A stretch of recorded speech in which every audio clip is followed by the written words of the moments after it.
Hi, and welcome back to Focal Point AFR Talk, 888-589-8840. If you would like to join the program, 888-589-8840. And Rob, can you grab clip number 10, the Pat Buchanan clip, see if you can find that? This kind of fits with what we were talking about with the Ben Carson clip. Pat Buchanan talking about libertarianism with John McLaughlin on a Sunday morning program. Remember, Ben Carson said about these relaxation of laws against marijuana, and everybody says we got to do it because we want to end the war on drugs. And my point is, hey, you're going to see a war on drugs like you've never seen.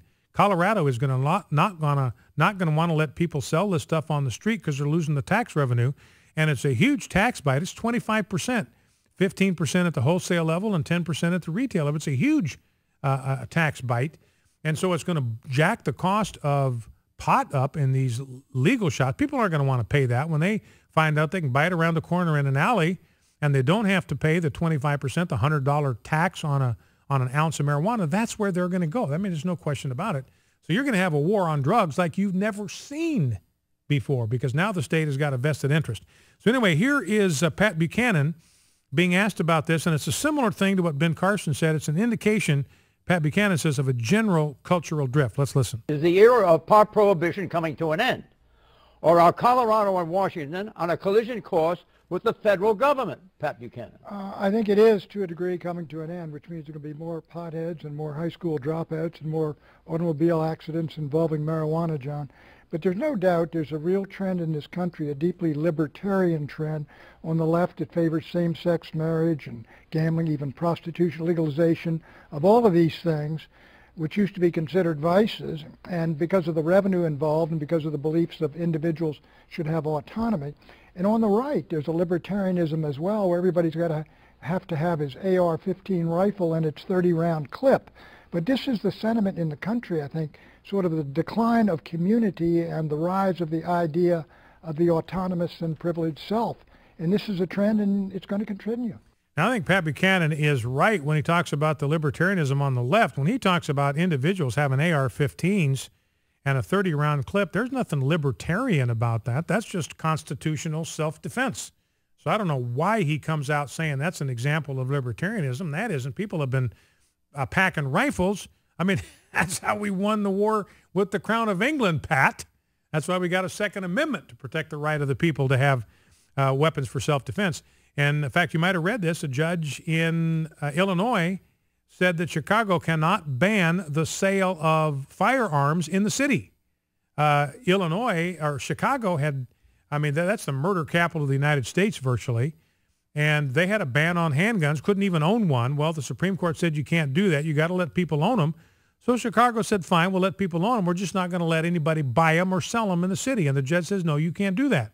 In order to exercise your Second Amendment rights, you got to be able to buy a firearm. You can't stop people who are legally entitled to weapons from purchasing them from people who are legally entitled to sell them. So that was a win for the First Amendment.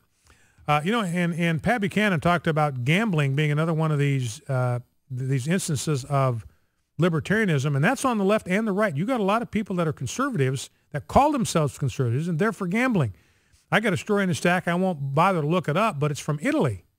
And Italy is realizing what an absolute catastrophe legalized gambling is. It's a social disaster. It's leading to increased debt. It's leading to bankruptcies. It's leading to crime. It's leading to broken homes.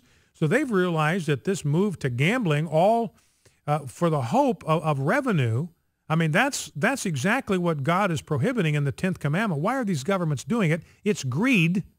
They want to find some way to separate you from your money. Gambling is a way to do it. And so it's just greed. It's just covetousness, and it's just horribly wrong-headed. And Italy's realizing, we've gone so far down this track, and now we're dealing with this enormous social cost of gambling. So they're trying to get away from it just as absolutely as fast as they can. But you've got conservatives saying, hey, gambling, victimless crime, knock yourself out. Who's being hurt? Well, ask the wife who gets hurt because her husband gambles away the family assets, and she's left penniless. She's left out on the street because they get foreclosed on because her husband gambled things away. Or ask the children where they've got a mom that leaves them somewhere so she can go in and play the slots. They wind up out in the car freezing to death or cooking to death. Ask them whether gambling is a victimless crime. That's one of the biggest lies that Satan has gotten people to believe, is that there is such a thing as a victimless crime. There is not. Prostitution is not a victimless crime. Ask the wife who gets an STD from her husband. It makes her infertile. How is that a victimless crime when she can't have children for the rest of her life because her husband consorted with a prostitute? That's not a victimless crime, even though it's two adults consenting and all that kind of stuff. So don't let anybody lie to you. There is no such thing as a victimless crime. Well, let's go back to the phones. Let's go to Bill, Billington, West Virginia. Bill, welcome to Focal Point. What's on your mind? Hi, Brian. Hey. Blessed New Year to you, Tom. And Happy New Year to you too, sir. Thank you. I just want to make a comment about the Satan. People should remember, I think there's 1,189 chapters in the Bible. In that Bible, only 4 chapters deal with a world that hasn't fallen, the first 2 and the last 2. Mm-hmm. He is in control throughout the rest, or if we allow him to be. Yeah. So, and I just, what the truck driver, when he was on there, he brought that to my mind, so I just wanted to say that. Yeah, okay, that's a great observation. You know, and part of the implication, what Bill is saying is, look, you realize by an honest look at the Scripture, we are dealing with a fallen world, and we are dealing with fallen humanity. I mean, that's why you need laws. Why do you need laws? You know, I think it was James Madison that said, if men were angels, no government would be necessary. You don't have to have laws unless you have people that will infringe on the life, liberty, and property of other human beings if they're given a chance, if they think they can get away with it, if they think they can do it and not pay a price for it, if they think they can do it and not get punished, they'll do it. That's why we need laws. And, you know, Bill's point, 3rd chapter of the Bible, all the way to Revelation 20, you're dealing with a fallen world that's inhabited by fallen people. So we're looking forward to the days of Revelation 21 and 22 when Christ comes back and sets things right. He's going to run the world right one day. Let's go to Kathy in Wallace, North Carolina. Kathy, welcome. What's on your mind? Oh, what's on my mind? Confusion and lawlessness abound. That's what's on my mind. And it's so sad, Brian, because you can't even depend on just judges like you mentioned. You mentioned something about the judges. Do you remember the Supreme Court Justice John Roberts when he decided change the fees in Obamacare because that would make it unconstitutional? He changed it, even though they said it was fees to begin with and not taxes, that he changed it to taxes. Mm-hmm. Well, there was another argument brought before the Supreme Court, and I heard it on some program, just turned it on the end of it or something, and I wondered if you had heard about, somebody brought up another decision before the Supreme Court about Obamacare, Brian, and they were saying that if Obamacare has been ruled a tax, then it's still unconstitutional because taxes are supposed to originate in the House of Representatives, Congress, and not the Senate, and Obamacare originated in the Senate, and this was before John Roberts, and they were asking him to respond to that, and he said he didn't care and gave no explanation. Have you heard anything about that? I just heard the tail end of it, and I want to hear some more. Yeah, I appreciate the call, Kathy, and I don't know. I haven't heard about John Roberts responding to a question on that regard. Typically, they don't. Typically, Supreme Court justices will not respond. They won't take inquiries. They won't take questions from reporters about rulings that they've issued. Typically, they don't do that. They may talk in generalities, but they're rarely. So maybe he has, and I'm just not aware of it. He was asked specifically about that. But you know, Kathy's exactly right, and I appreciate the call, Kathy. Thank you for that. She's exactly right that this is kind of bizarre, but when John Roberts said this thing was a tax, at the moment he did that, he made it unconstitutional because, as Kathy pointed out, if it's a revenue-generating bill, it has to originate in the House according to the Constitution. You can't have a bill that raises revenue start in the Senate. It has to start in the House. And the reason for this is the founder said, look, we want the lawmakers who are closest to the people. These are the people that have to stand for election every 2 years. They represent a smaller chunk of people. Senators represent an entire state. Members of the House of Representatives, they represent a much smaller segment of people at that time, about 25, 30,000 people at the time of the founding.